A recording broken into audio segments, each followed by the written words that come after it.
নমস্কার বন্ধুরা, আজকে আমার মা বানালো চিকেন রেজালা।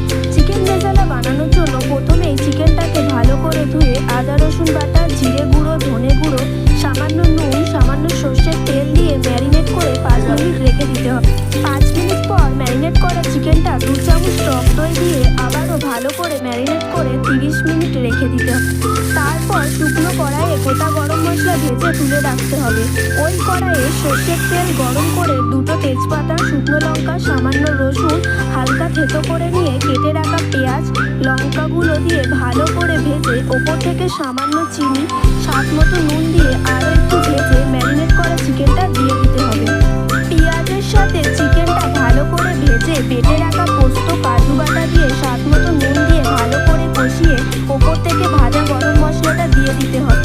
মশলা কষিয়ে তেল বেরিয়ে এলে ওপর থেকে ঘি আর সামান্য ধনেপাতা দিয়ে নাড়িয়ে নামিয়ে দিলেই তৈরি রাজকীয় চিকেন।